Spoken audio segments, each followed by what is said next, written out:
नमामि विघ्नेश्वर पादपङ्कजम्। देवं वसुदेवसुतं देवं कंसचाणूरमर्दनम् देवकी परमानन्दं कृष्णं वन्दे जगद्गुरुं। त्वमेव माता च पिता त्वमेव बन्धुश्च सखा त्वमेव विद्या द्रविणं त्वमेव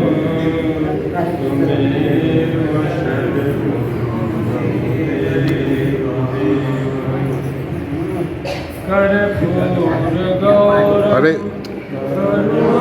इनको बोलना थोड़ा कुछ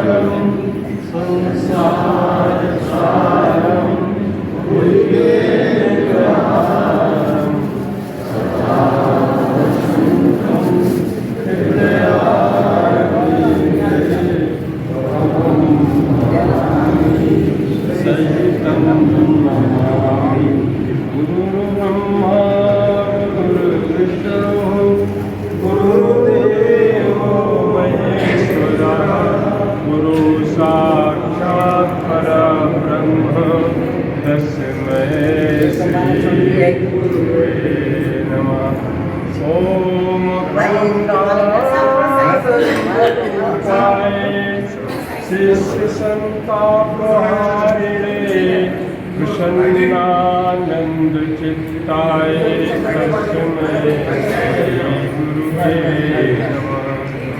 श्री सच्चिदानंद रूपाय विश्वोत्पत्त्यादिहेतवे तापत्रय विनाशाय श्री कृष्णाय वयं नमः।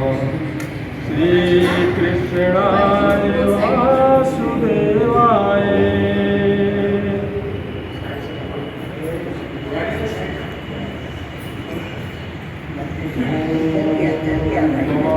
ओमादिदेवः पुरुषः पुराणः त्वमस्य विश्वस्य परं निधानम् वेत्तासि वेदं च परं च धाम त्वया ततं विश्वमनन्तरूप।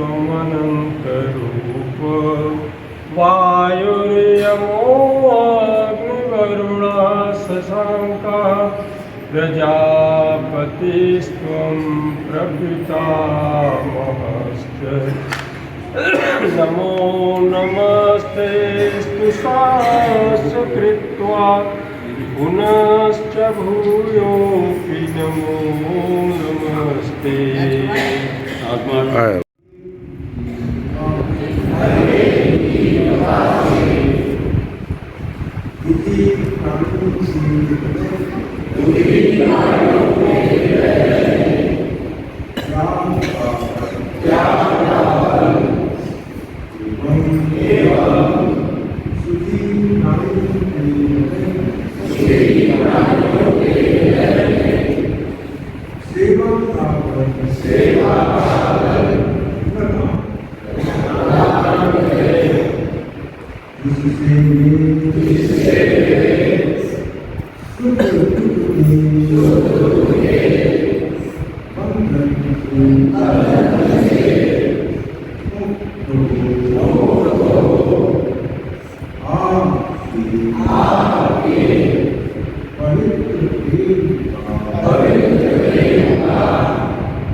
द्वादशो अध्याय अर्जुनो वाच एवं सततयुक्ताये भक्तास्तमो पर्युपासते ये चाप्यक्षरं व्यक्तं तेषां ते योगविद्यया। श्री भगवान वाच मय्यावेशमनो ये मां नित्ययुक्ता उपासते श्रद्धया परयोपेतास्ते मे युक्ततमा मता। एत्वक्षरं अनिर्देशं व्यक्तं पर्युपासते सर्वत्र चिन्तयन्तं ध्रुवम् संयमेन्द्रियग्रामं सर्वत्र समबुद्धया एकात्मन्ति मामेव सर्वभूतहिते यताः क्लेशोऽधिकस्तेषां व्यक्ताशक्तचेतसाम् अव्यक्ता हि कसे दुःखं ते मद्भिर्वाप्यते। ये तु सर्वाणि कर्माणि मयि सन्न्यस्य मत्पराः अनन्येनैव योगेन मां ध्यायन्त उपासते तेषामहं समोक्तता मृत्युसंसारसागरात् भवामि न चिरात् पार्थ मय्यावेशितचेतसाम्। मय्येव मन आधत्स्व मयि बुद्धिं निवेशय निवस्यसि मय्येव अतपूर्वं न संशयः। अथ चित्तं समाधातुं न शक्नोषि मयि स्थिरम् अभ्यासयोगेन ततो मामिच्छाप्तुर्धनञ्जय। अभ्यासेऽप्यसमर्थोऽसि मत्कर्मफलमो महत्तमपि कर्माणि कुर्वन्ननुष्ठितमुपाससि। अकर्मदर्शकोऽसि कर्तुं मद्योगमाश्रितः सर्वकर्मपरित्यागं तथा पुण्यपात्ममान्। श्रेयो हि ज्ञानाभ्यासं ज्ञानध्यानं विशिष्यते ध्यानात् कर्मफलत्यागस्त्यागाच्छान्तिरनन्तरम् अधिष्ठानशरणं भूतानां नैत्राकरणेव च निर्ममो निरहङ्कारः शमदुःखसुखाचमी सन्तुष्टा सततं योगी यतात्मा दृढनिश्चयः। मय्यार्पितमनो बुद्धिर्यो मद्भक्ताः मे प्रियः।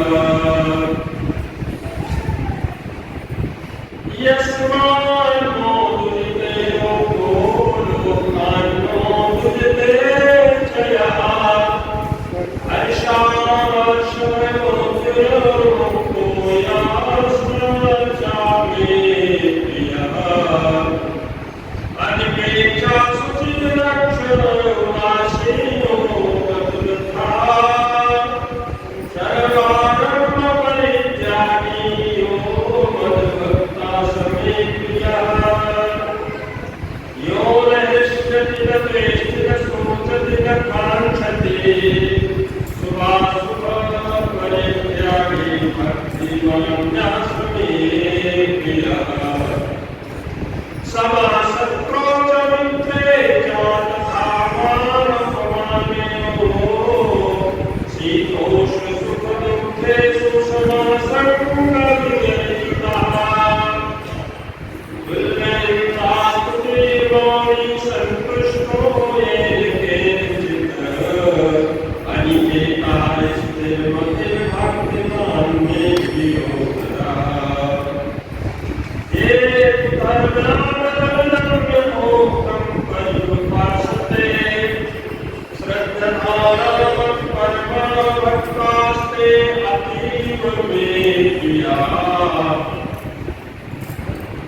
दर्शन श्रीमद् भगवद गीता सूत्र ब्रह्म विद्यायाम योग शास्त्रे श्री कृष्णार्जुन संवादे भक्ति योगो नाम भगवद्गीतायाम कृष्ण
कर्पूर सहारा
यदि हम संसार के लिए उपयोग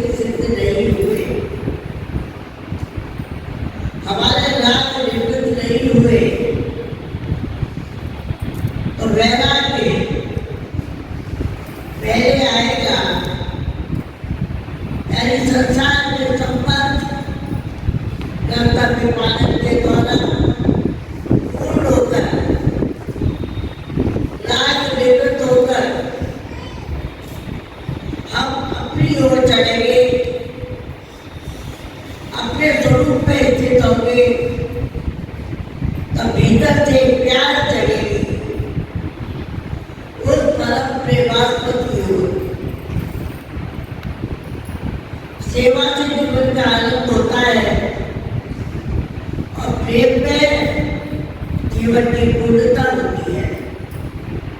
अभी हमारा बातचीत करो, प्रश्न करो कि आप लोग वृंदावन में आए हैं, क्या चाहिए? तो हर भाई बहन कहेंगे हमें भक्ति चाहिए। बहुत सुंदर बात, सचमुच भक्ति के बिना जीवन बर्बाद भी नहीं होगा। लेकिन भक्ति की तैयारी देखिए, भक्ति का ही क्रियात्मक रूप में सेवा, वो भी सभी प्यारे के हैं। जब सभी प्यारे के हैं तो उनके जाते सभी से मेरा संबंध भी है। इस प्रकार का संबंध है, ये जो हमें परमानंद मिले, संसार मिला, तो किस लिए मिला? निर्मुक्त होने के लिए। मातृ ऋण, पितृ ऋण, गुरु ऋण, देव ऋण और प्रभु ऋण। ये आपको कहीं पढ़ने को नहीं मिला होगा कि हमारा आपका निर्माण उस प्यारे ने अपने में से किया है और अपने लिए किया है। संपूर्ण विभूतियां देकर किया है। कौन सी विभूति परमात्मा ने हमें दी है? हमें बलिदान तत्व दिया है।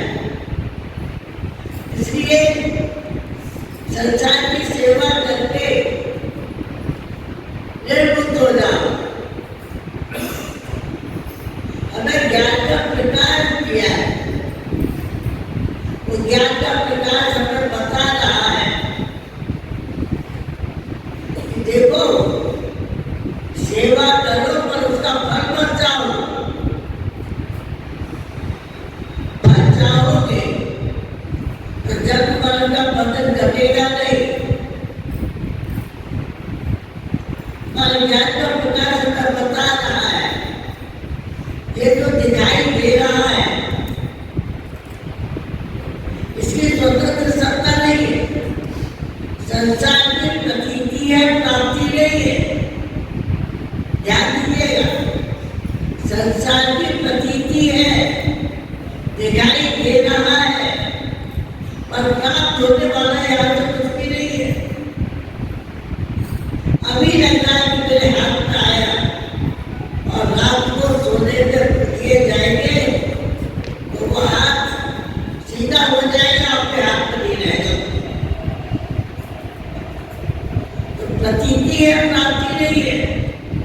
और परमात्मा की प्राप्ति है, प्रतीति नहीं है। ऐसा नहीं है कभी प्रतीति नहीं है ऐसे रहेगा, तो दिखाई दे भी जाएगा पर जन्म जन्म चक्षुओं से नहीं,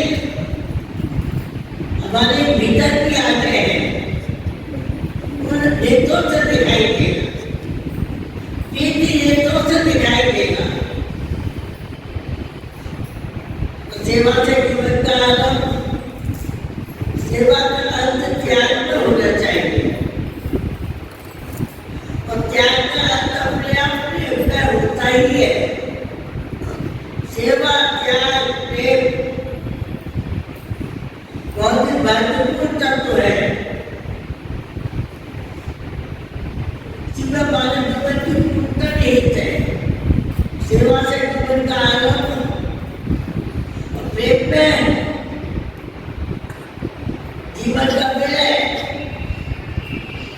अर्थात संसार से परमात्मा तक की प्राप्ति, परमात्मा तक की यात्रा। अभी आप यात्रा करके आए, दूर दूर से हमारे भाई बहन आए हैं, पर ये शरीरी यात्रा पूरी यात्रा नहीं है। अपनी पूरी यात्रा के लिए जब आप यहाँ से जाएंगे तो क्या कहेंगे, अब अपने घर जाना है। बड़ा उत्साह होगा बच्चों के लिए, सामान खरीदने के लिए, अब अपने घर जाना है। पर एक जगह से दूसरे घर जाना है, स्थायी जाना नहीं है या स्थायी जाना है। इसलिए सावधान होकर रहे।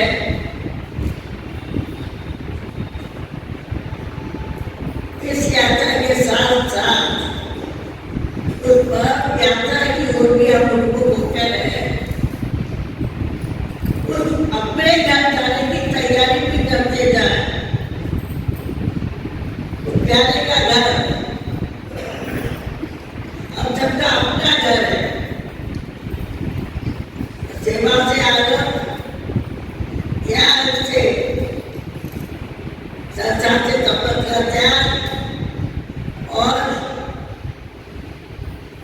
सबसे महत्वपूर्ण बात परमात्मा का प्रेम समाहित होता है। परमात्मा हमारी याद करे, वे हमें न्याय मानव जीवन की यात्रा करता हुआ मेरी ओर आ रहा है।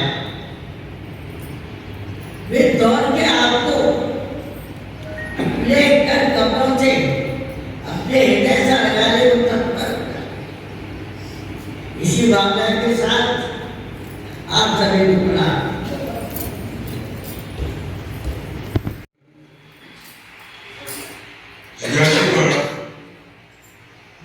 भगवत अनुरागी श्रद्धामयी आत्मीय माताओं बहनों और भाइयों,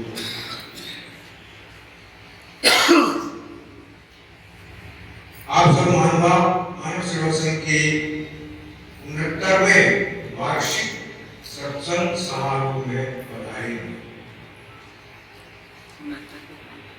मानव सेवा संघ की स्थापना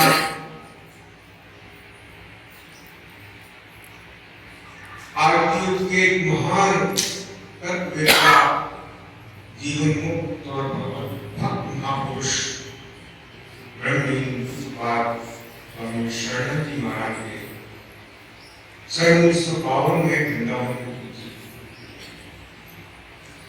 ये उस संस्था का मुख्यालय है। इसके और भी घटक आश्रम है तथा अनेक शाखा सभाएं हैं। में स्थापित हुई। इस संस्था की स्थापना का उद्देश्य क्या था उनका?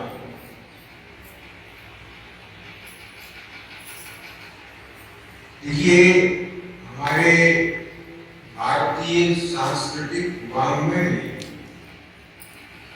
हमारा जो सनातन वैदिक तत्व है, ये समृद्ध है आध्यात्मिक गुरुओं की आप वचनों से। 4 वेद, 6 शास्त्र, 18 पुराण और नाना ग्रंथ हैं। ग्रंथों की कोई कमी नहीं है। एक व्यक्ति अपने जीवन में सभी ग्रंथों को पढ़ ले, ये संभव नहीं। इन सब के होने के बावजूद और उन्होंने एक नई विचारधारा का प्रादुर्भाव किया, एक नई साधन प्रणाली हम सबको प्रदान की। यद्यपि इसमें वही शाश्वत सत्य अनुस्यूत है जो हमारे वेद पुराणों में उससे भिन्न नहीं है। ये धर्म का तत्व तो वही रहेगा, जो आदि में था, शुरू में था, वही आप भी है। सत्य कभी बदलता नहीं है, सदैव एक सा रहता है। लेकिन उसके जो कथन का ढंग है, प्रकार है, उसको उर्दू में कहते तर्जे बयां, उनका जो तर्जे बयां है वो निराला है। उन्होंने आज की हम सब की बोलचाल की हिंदी भाषा से और उन्हीं संस्कृत की सूक्तियों और श्लोकों का एक हिंदी तर्जुमा, हिंदी अनुवाद, भाषानुवाद, पैराफ्रेजिंग प्रस्तुत किया है। ये संस्था उन्होंने भगवान के आदेश से, भगवान की प्रेरणा से स्थापित की। महापुरुष के साथ उस समय बिताने का जो मुझे अवसर मिला और जो मैं रीड कर पाया, जितनी योग्यता मोदी व्यक्ति को नहीं समझ पाए हो, जितनी काबिलियत थी, जितनी योग्यता थी, जो शिक्षा विद्या हासिल करके आए उसके हिसाब से, तो ऐसा प्रतीत होता था कि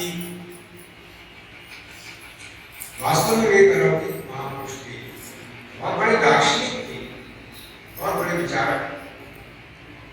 उनकी वाणी का जब हम अनुशीलन करते हैं, उसका अध्ययन करते हैं, उसमें जब अवगाहन करते हैं, तो बड़ा आश्चर्य होता है कि ऐसी बात वो कैसे कह सके। ऐसी बात वही व्यक्ति कह सकता है जिसे स्पष्ट रूप से भगवत साक्षात्कार हो गया हो, भगवान से बातें कर रहा हो, या भगवान जिसके श्रीमुख से बोल रहे हो। ऐसा मानना चाहिए कि भगवान उनकी श्रीमुख से बोलते थे, युग के अनुरूप। भगवान ने कहा गीता में संभवामी हुए, उनका जो ज्ञान ऐसा नहीं है कि उसकी कोई सीमा है। भगवान का ज्ञान अनंत है, भगवान स्वयं अनंत है। सत्यम ज्ञानम अनंतम। परंतु श्री महाराज जी ने अपने साहित्य में आत्मा, ब्रह्म, जीव, परलोक, पुनर्जन्म ऐसे शब्दों का प्रयोग नहीं किया, बहुत कम किया। कई शब्द का सर्वश उल्लेख किया हो। उन्होंने नए ढंग से नई बात को रखा और सबसे अधिक उन्होंने जोर किस बात पे दिया, सबसे ज्यादा व्यक्त किस बात पे दिया उन्होंने। उनकी वाणी को पढ़ने के बाद आपका क्या मतलब आइडिया फॉर्म होता है, आपको क्या लगता है? तो ऐसा लगता है उनकी वाणी को पढ़ने के बाद कि उन्होंने मानवता की जागृति पे सबसे ज्यादा जोर दिया, मानवता शब्द का प्रयोग किया। ये भी अभिनव है, लेकिन मानव शब्द का प्रयोग हमारे धर्मशास्त्रों में हुआ है, हमारे धर्म ग्रंथों में हुआ है। लेकिन महाराज जी ने इसको प्रमुखता दी और उन्होंने जो उस समय देखा, समय तो आज भी कोई बहुत पता नहीं है, बल्कि नैतिक मूल्यों में गिरावट ही अनुभव करते हैं। यद्यपि भौतिक दृष्टि से हमारा जो जगत है निरंतर प्रगतिशील ऊपर की ओर जा रहा है। हर क्षेत्र में आपको प्रगति दृष्टिगोचर होती है। सबसे ज्यादा जो उन्नति हुई है, प्रगति हुई है, वो हुई है टेलीकम्युनिकेशन के क्षेत्र में, दूरसंचार के क्षेत्र में। इलेक्ट्रॉनिक्स, मोबाइल, टेलीकम्युनिकेशन, दूरसंचार, ये और वायुयान, इनमें ज्यादा प्रगति दिखाई देती है। और देखिए आगे आगे होता है क्या, संसार अपनी गति से चल रहा है। आज से 50 वर्ष पहले जो स्थिति थी, 50 वर्ष पहले का कोई व्यक्ति होंगे आपने से हम लोग सब है फिटनेस, देखिए कितना अंतर आ गया। मोबाइल हम सबके जीवन का अभिन्न अंग बन गया। सोच भी नहीं सकता बिना मोबाइल के। सत्य जिसको देखो तो कान में लगा हुआ है, आप करेंगे क्या?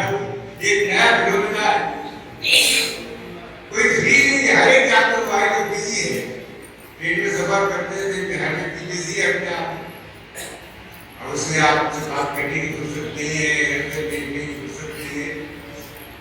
मोबाइल ने इतना उसको अपने में एनग्रॉस कर लिया है।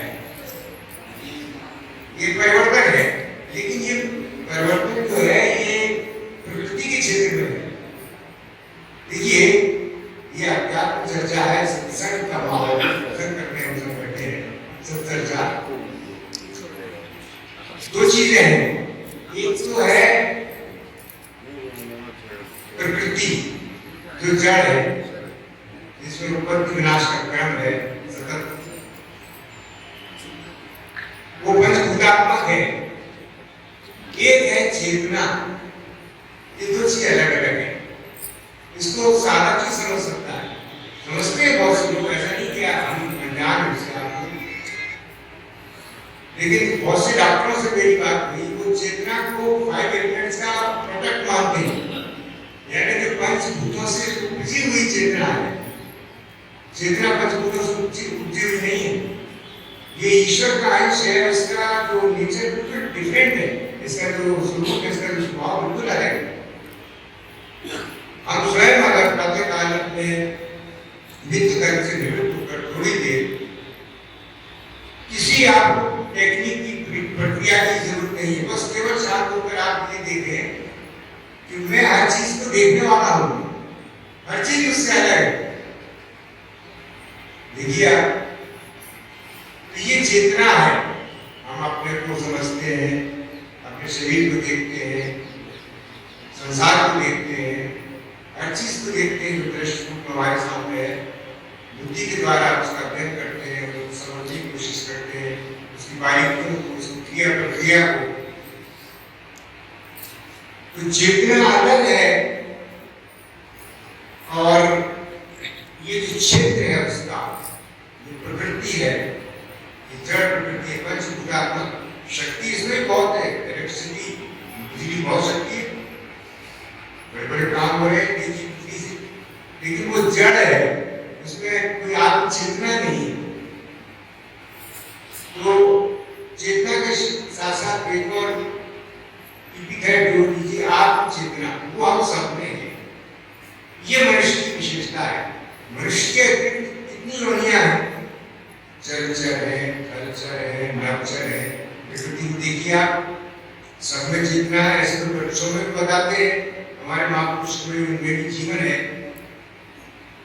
लेकिन वृक्षों में जड़ता का आधिक्य है, उनमें भी जीवन है। वृक्षों से आगे बढ़िए तो पशु पक्षियों में जीवन है, लेकिन चेतना नहीं है। वो अपने आप का उनमें एक इंस्टिंक्ट है। हमारे जो जीव विज्ञानी है वो कहते हैं उनमें एक मूल प्रवृत्ति, एक सह प्रवृत्ति, इंस्टिंक्ट है। उनमें कोई बुद्धि नहीं है, उनमें विवेक नहीं है, राइट एंड रॉन्ग का डिस्क्रिमिनेशन नहीं है। वो मनुष्य में है, मानव में है। तो ये बात, ये सबसे पहली चीज है। हम सत्संग के लिए करते होते हैं, सत्संग करते हैं, साधन करना चाहते हैं। महाराज जी ने साधक नाम दिया, काव्य मानव सेवा संसाधकों प्रसंग में। तो साधक क्या हुआ? मानव ही साधक हो सकता है। हम सब वैसे तो मानव है, अगर इसे कहा जाए तो कोई मानव बुद्धि नहीं आते हैं, लेकिन महाराज जी ने कहा कि देखो, जब तक मानवता नहीं आ जाती आप में, तब तक आप सबसे अधम मानव कहलाने के अधिकारी नहीं। अब हम देखते हैं आज के समय में कि मानव होकर भी मनुष्य और अमानवता का नर्तन कर रहा है, नृत्य, नाच, अमानवता ऐसे ऐसे कार्य कर रहा है।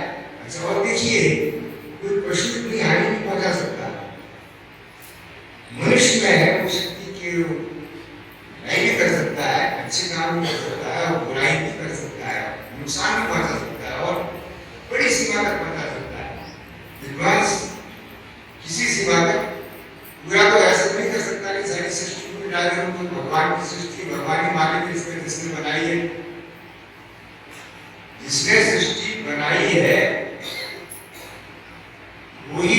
मिटा सकता है, चलाने वाला है, दृश्य भले ही दिखाई देता है पर इस देर वो है। तो मैं ये निवेदन कर रहा था आज की इस बैठक में, महाराज जी ने एक ऐसी साधक प्रणाली हम सबको दी है जो आज के युग के अनुरूप है, हमारी आज की जीवन शैली है। देखिए प्राचीन काल में हमारे ऋषि मुनियों का, महर्षियों का, मनीषियों का जीवन था, प्राचीन काल के जो लोगों का जीवन सब सरल था, सादा था। आज के व्यक्ति का जीवन पेचीदा है, बहुत कॉम्प्लेक्स है, लाइफ जटिलता है जीवन।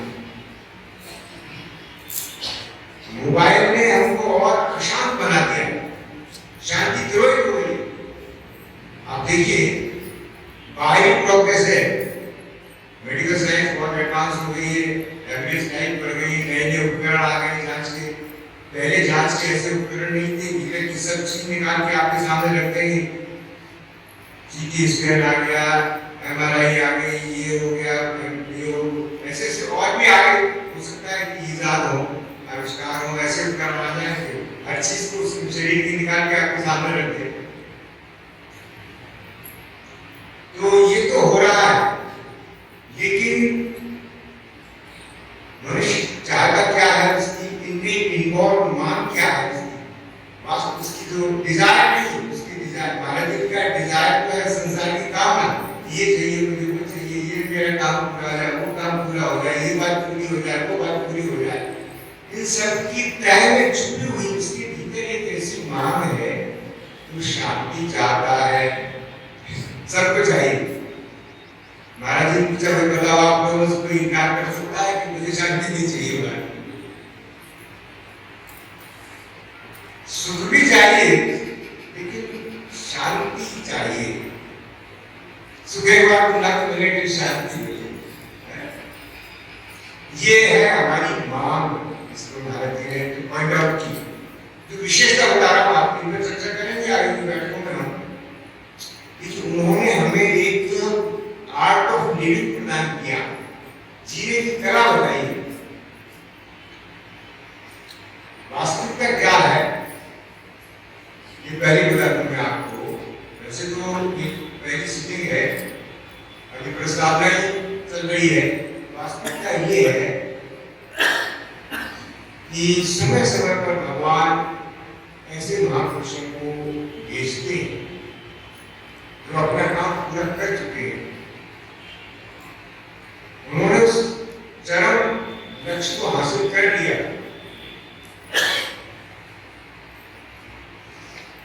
वो हम सबके मार्गदर्शन के लिए सक्षम थे, गाइडेंस के लिए सक्षम थे। देखिए मार्गदर्शन वही कर सकता है जिसने मार्ग देखा हो, और जिसने मार्ग नहीं देखा है वो आपको मार्ग बता सकता है। तो आज के युग में आज का जीवन हमारा है, जिस प्रकार की जीवन शैली है, एक सीमा बन रही है, उसकी भी एक सीमा बन रही है। पहले की तरह अपना समय नहीं लगती है, उसको कमाना, खाना, बाल बच्चों का पालन पोषण भी करना, और व्यवसायों का निर्माण भी करना है, और साधन भी करनी है, साधना भी करनी है। How to do this?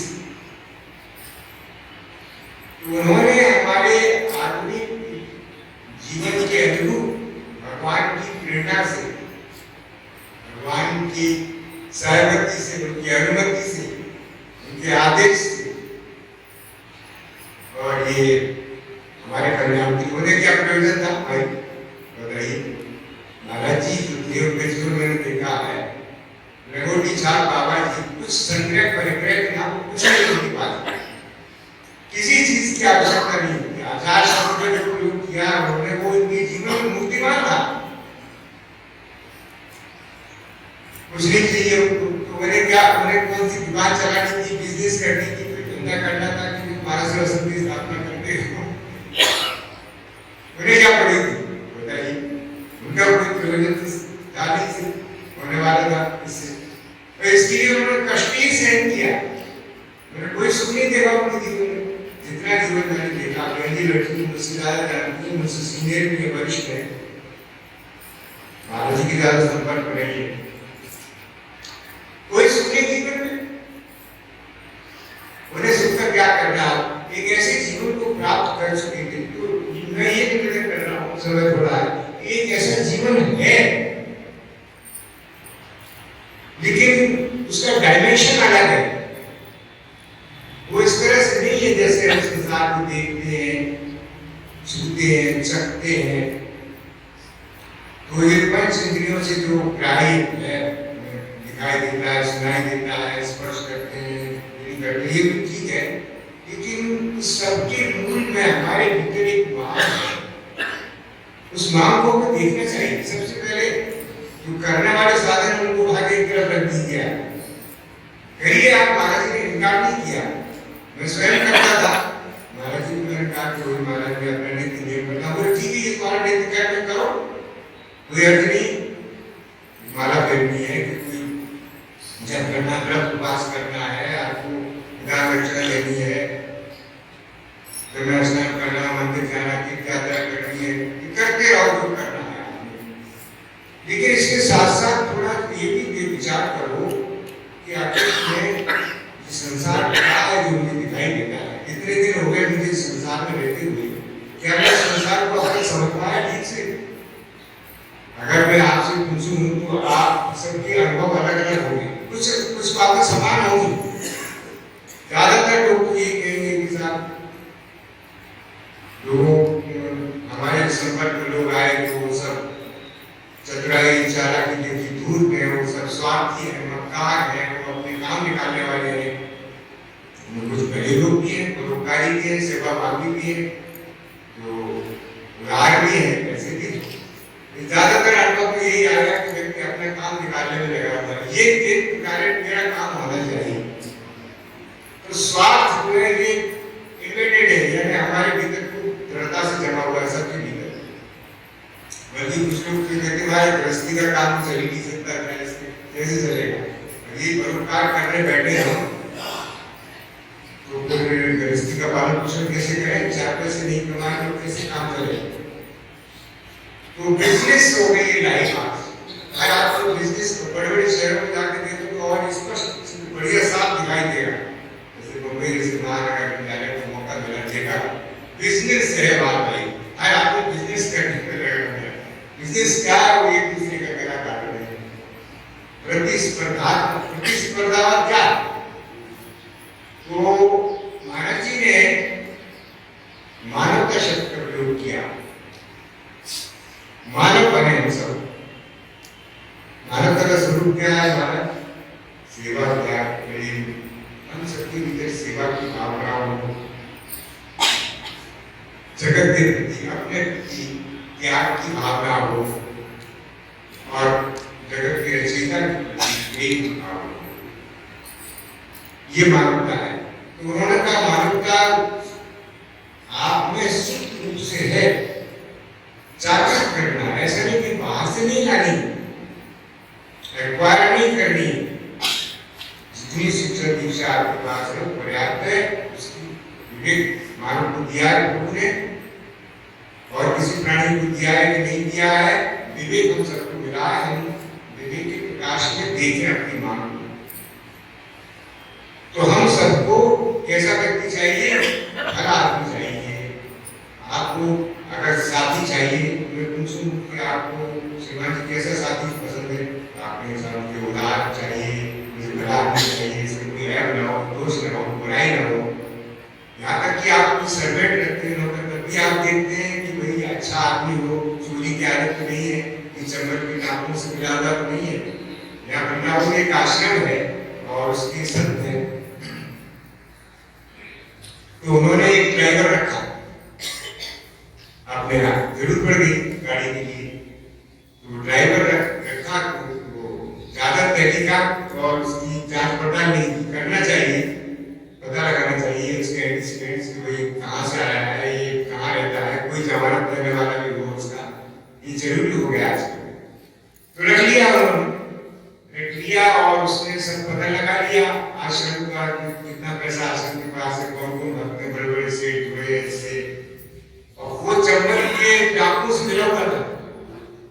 उसने महाराज एक बार किसी बहाने से उनको ले गया, गाड़ी में बैग था और चंबल के वहां ले गया 50। कहाँ ले जा रहा है? चिता बैठे रहो।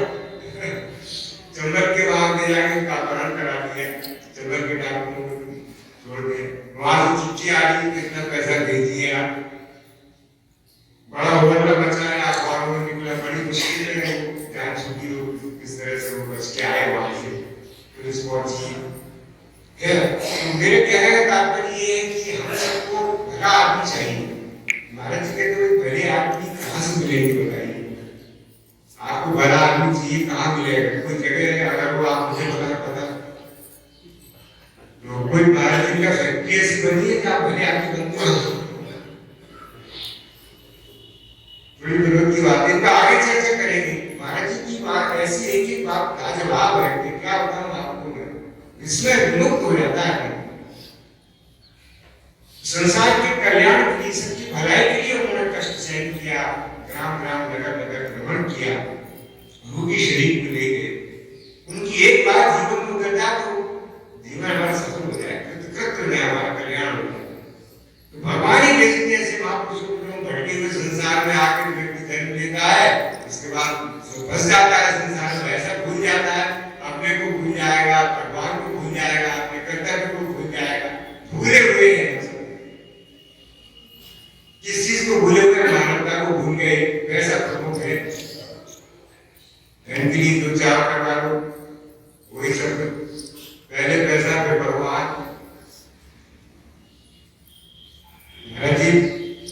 प्रतिवर्ष स्नान पर जाते थे, एक जगह की बात है, पंजाब में बटाला एक जगह है, उनका आश्रम भी है, माशा जी थे वहां के, भी उनका हुआ।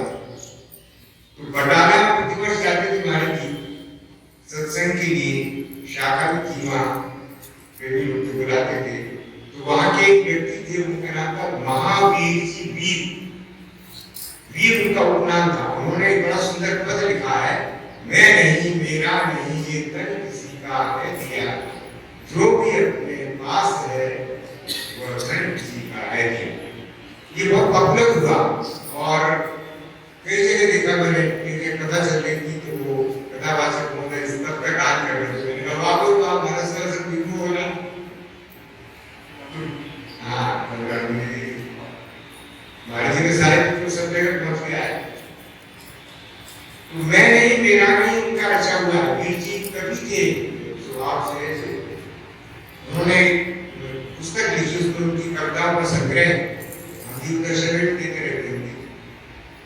तो वीर महावीर जी की महाराज जी को लेके आईसी करने जब महाराज जी पहुंचे बटाला, उनकी टेलरिंग की शॉप थी, दुकान थी, उसमें कई टेलर काम करते थे, बड़ी दुकान थी। अपने परिवार के पालन से टेलरिंग का लोग धंधा करते थे। आए महाराज जी कुर्सी किया, महाराज जी ने मुझे वीर जी सब ठीक तो चल रहा है? तो कहने लगे महाराज और तो सब ठीक है, लेकिन धंधा पूरा मंदा चल रहा है। मतलब ये कि पैसे की कमी चल रही है, अर्थ का अभाव चल रहा है। महाराज जी का देखो वीर जी, पैसे की कमी उतनी बुरी चीज नहीं है, वो भी कोई अच्छी चीज नहीं है। ऐसे ईसा मसीह ने तो होली पॉवर्टी को बहुत एक्सप्लोर किया, होली पॉवर्टी अच्छी चीज मानी। तो उन्होंने महाराज जी कहा कि वीर जी, अर्थ का अभाव उतना बुरा नहीं है, अर्थ के प्रभाव से बचना, ये बात कही, बड़ी बात की बात कही। महाराज जी की एक विशेषता थी कि साधारण बोलचाल में भी इस भाग्य की बात कहते थे वो, कि आदमी सोचते ही रह जाए क्या बात कही, कमाल है। तो कहा वीर जी, अर्थ का अभाव उतना बुरा नहीं है, इसके प्रभाव से बचना, प्रभाव देखिए अर्थ का प्रभाव। कितने लोग यहाँ से करोड़ों हजार करोड़ रुपए बैंकों में घोटाला करके थे और बाहर भागे, नीरव मोदी और विजय माल्या और अखबार निकलते रहते हैं। थोड़े बहुत पैसे नहीं, हजारों करोड़। तो सदन पूरा हो रहा है, चर्चा आगे जारी रहेगी। मानवता एक तो उसको महत्व दिया, इस पर चर्चा करेंगे हम सबको मानवता की जागृति करनी है, कर सकते हैं, हमारे रूप में मौजूद है। कैसे होगी, उसके लिए हमें क्या करना होगा, इस पर बात बताइए महाराज जी। और दूसरी बात ये कि हम सब अपनी मांग को जरूर देखें। देखिए प्रातःकाल सुबह में उठते ही जैसे हमारी निद्रा जागृति बदलती है,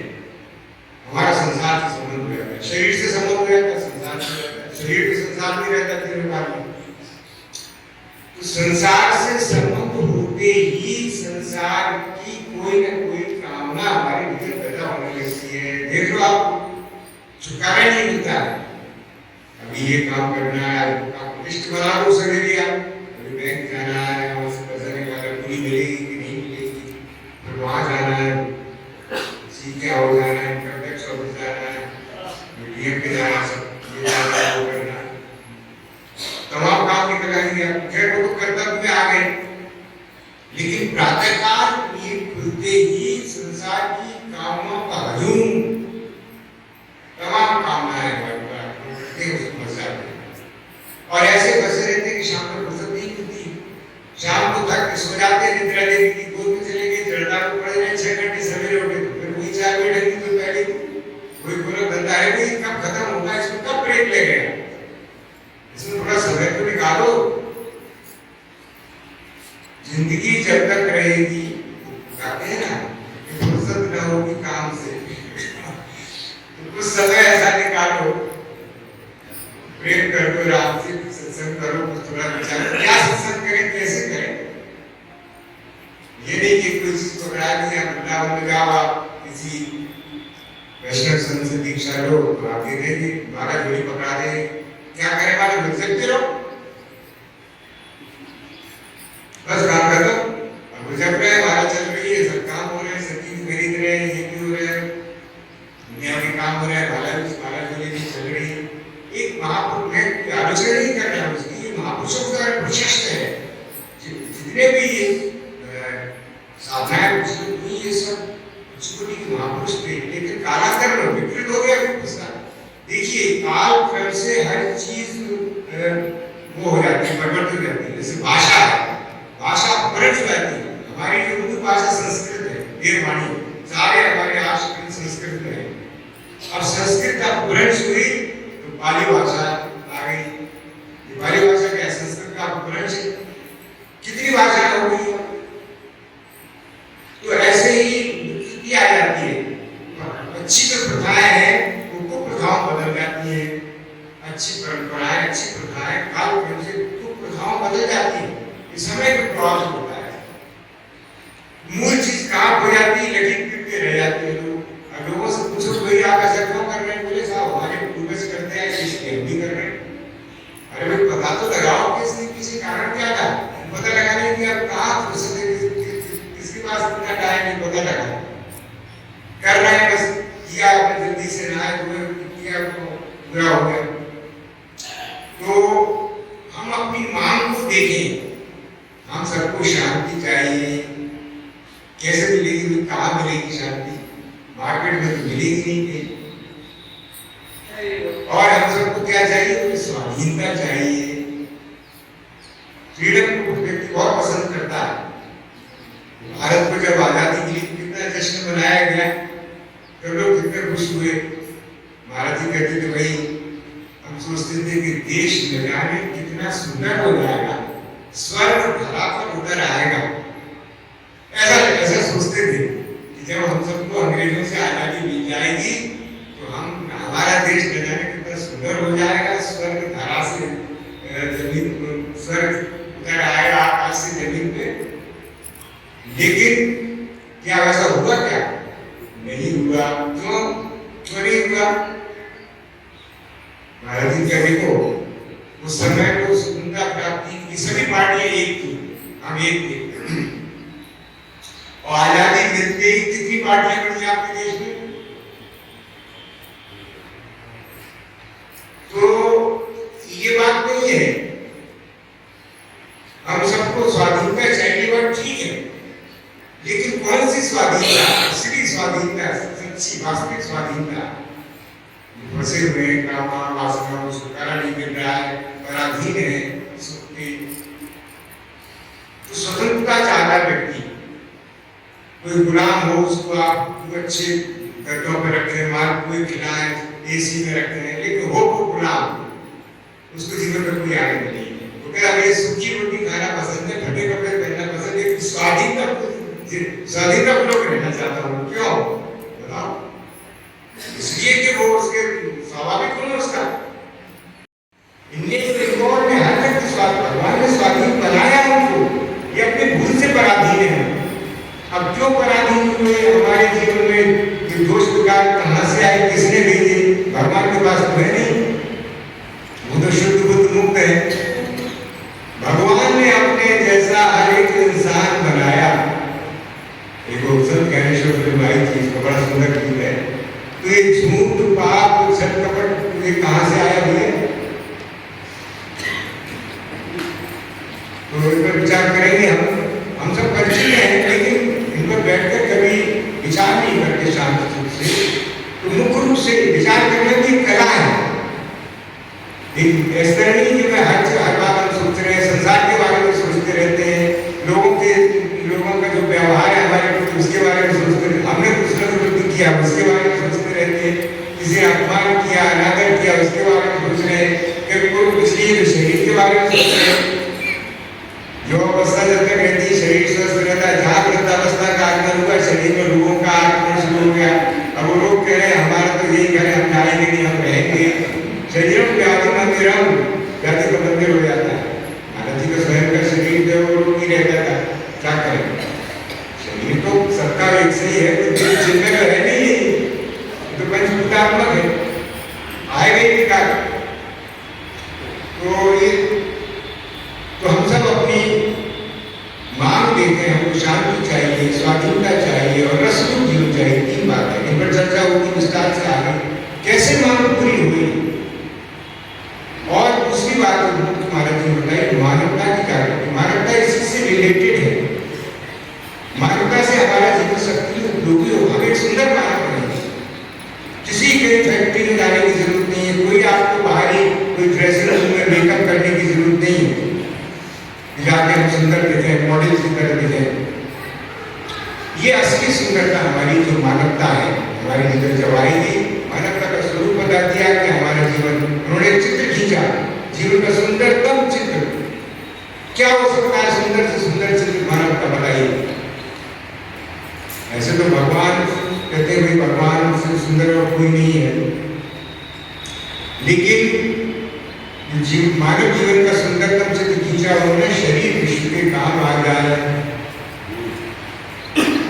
अभिमान शून्य हो जाए, हृदय परम प्रेम से परिपूर्ण हो जाए, ये जीवन का एक सुंदर चित्र खींचा होगा। इससे हम वास्तव में सुंदर होंगे, हमारा जीवन सबके लिए उपयोगी होगा। देखिए हमारे ऐसे भी 6 दर्शन है, तो ऐसे भी दर्शन है जो जिनमें सेवा की ज्यादा प्रधानता नहीं है। अब किसी ने कहा कि ब्रह्म सत्य जगत मिथ्या, भारत जी का वो ठीक है, जिनकी दर्शन करें ब्रह्म सत्य जगत मिथ्या वो ठीक करें, लेकिन अब जगत तो हमारे ऊपर चढ़ा हुआ है। शरीर के संसार से हम आशा करते हैं, जब हम आशा करते हैं शरीर के संसार से, तो हमारा फर्ज भी बनता है कि हम संसार की कुछ सेवा करें, उसको कुछ काम आए। अरे कुछ नहीं कर सकते तो सहानुभूति तो रखो बुद्धि के साथ, किसी के दर्द को बताओ, किसी के उसमें काम आओ, आपत्ति विपत्ति में, ये मानवता नहीं है क्या? तो ये इस पर उन्होंने जोर दिया कि संसार से भागो मत, संसार से भागे फिरते हो भगवान को तुम क्या पाओगे? तो ये संसार सेवा का क्षेत्र बताया, सेवा करो, मोह ममता करोगे सेवा नहीं करोगे। महाराज जी ने कहा परिवार में मोह ममता करोगे सदस्यों सेवा नहीं करोगे। क्यों? बोले सेवा तो तब करें जब उनसे सुख की आशा ना करें। सुख की आशा तो पहले करे बैठे तो सेवा क्या करेंगे? सुख की आशा का त्याग करो, ये है जाना हुआ असत्य। हमें सुख नहीं चाहिए। आप कहेंगे महाराज सुख कौन छोड़ सकता है? अपनी बेटी से सारा संसार सुख के पीछे भाग रहा है, सुख की प्राप्ति के लिए प्रयत्नशील है, सारा सब कुछ हम कर रहे हैं सुख के लिए कर रहे हैं, आप कह रहे हैं सुख छोड़ दो। तो भैया देखो सुख जीवन की हमारी मांग नहीं है, हमारी मांग क्या है? आनंद, रसपूर्ण जीवन। सुख तो खा, किसी विद्वान ने इसका बोल किया कि इंद्रियों को अच्छा लगे, सुख इंद्रियों को बुरा लगे, दुख सुख दुख तो आने वाली चीजें हैं, ये वास्तविक मांग नहीं है हमारी, ये रियल हमारी डिमांड नहीं है। हमारी रियल मांग है रसपूर्ण जीवन, ऐसा रस जो आने के बाद फिर जाए नहीं, जो हमको भीतर बाहर से तृप्त कर दे, आत्मकाम कर दे, परिपूर्ण कर दे,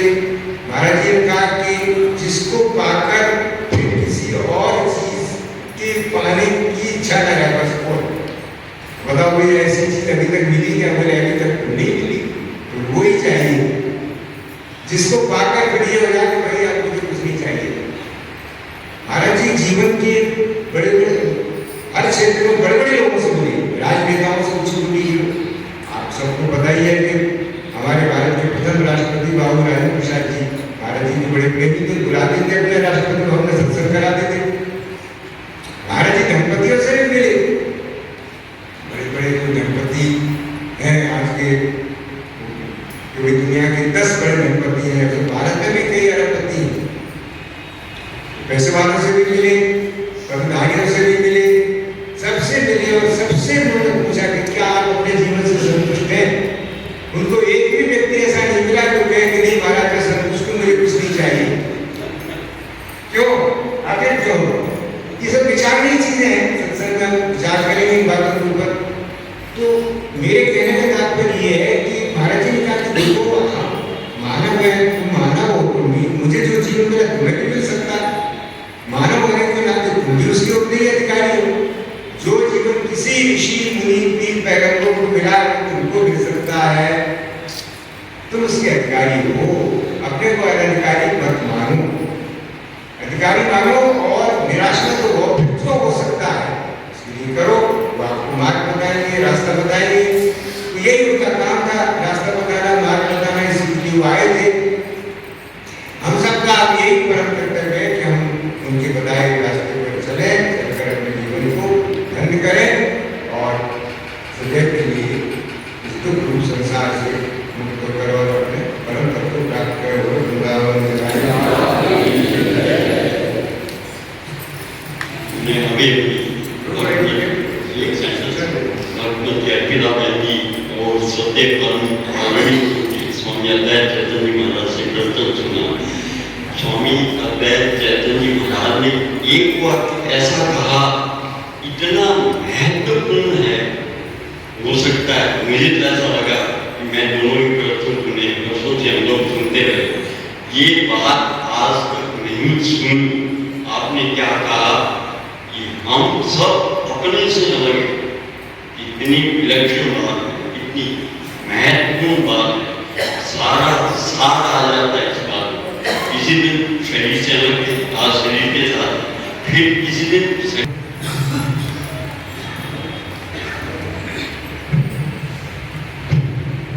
सतगुरुदेव भगवान की विनम्र निवेदन के साथ जो सूचनाएं हैं 1 मिनट में सुने और उसका पालन करेंगे। बहुत बहुत धन्यवाद उन लोगों को जो लोग कल की सूचना के अनुसार मोबाइल बिल्कुल साइलेंट रखे, किसी की मोबाइल नहीं बजी, और प्रवेश द्वार पर जो चप्पल जूते रखे गए थे उनके लिए 2 बेटियों ने इतना सुसज्जित किनारे रखा दिया है, उसके लिए धन्यवाद। और हमारे बीच में जो स्वामी जी का साहित्य है वो भी एक सत्संग का पर्याय है, वो मेन गेट पर कार्यालय के सामने रखा हुआ है, जिसको हमारे गर्ग साहब व्यवस्थित कर रहे हैं। यहाँ का साहित्य इतना अद्वितीय है, जिस पर महाराज श्री बोल रहे हैं, उसको स्वाध्याय के लिए ले सकते हैं, पुस्तकें रखी हैं। पिछली सूचना यही है कि आप समय से सत्संग आए, जो दोपहर का भोजन समझ कर लें, शाम की चाय पी लें और फिर 5 से 6 बजे तक इसी हाल में सत्संग होगी, चर्चा होगी। विशेष सूचना और है, इस परिसर में हमारी पुरानी संस्कृति है, जिसके लिए स्वामी जी ने संग्रहालय बनवाने के लिए एक आयोजन रखा कि हमारे पूज्य स्वामी जी का इतिहास वर्तमान तक कैसा रहा वो सुदृढ़ हो जाए, और जो हमारे सत्संगी भाई आए उसका भी दर्शन करें, जैसे सामाजिक दर्शन करने जाते हैं। तो संग्रहालय में एक बेवजह से कोई आदमी ठहर जाता है, ठहरा हुआ है, जो बुला करके हम लोगों के साधकों को डिस्टर्ब करता है और ये कहता है कि हमको आप बुलाइए, हम आपकी सभा शाखा में आके हम भी सत्संग करेंगे। तो इस तरह से विवादित लोग वहाँ पर है, एक बात उनसे बच करके रहिए और आपने जाइए जरूर समाधि लेकर के वहाँ पर कितने सूत्र लिखे हुए इसका पालन हो जाए, क्योंकि ये तीर्थस्थली है और यहाँ के राजा हमारे बांके बिहारी है और बांके बिहारी की शाखा हमारे स्वामी जी। इस नाते उनका जो है इस वातावरण में अदृश्य रूप में प्रकाशित है। ऐसे कार्यक्रम में आप लोग आए हैं, इसलिए यही सूचना है कि अपने कमरे में जाए पर चर्चा न करें, सत्संग का यही सबसे बड़ा लाभ होगा। और अपने बाहर निकलते समय टोटी बिजली का स्विच बंद कर दिया करें। समय का सदुपयोग करने से हमारे भोजनालय में किसी को सुविधा नहीं होगी और आप लोगों की असुविधा नहीं होगी। कहीं ये बाहर जाना है ये तो आप जरूर वहां पर रिसेप्शन में अपनी बात कह दिया करें, यही सूचना है। हरि शरण हरि शरण।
आवाज़ नहीं आएगी ना सही।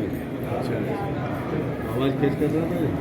हाँ आवाज़ आ रही, कुछ लोग आ जाएगी यूट्यूब पर। हाँ उसे अभी मैं ऐसे करूँगा ना आगे।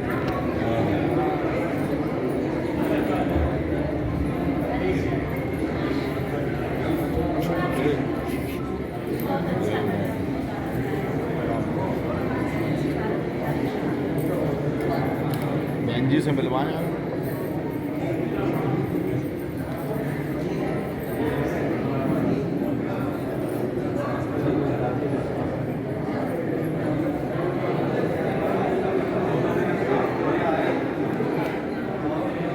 आप तो आगे चले गए कैसे?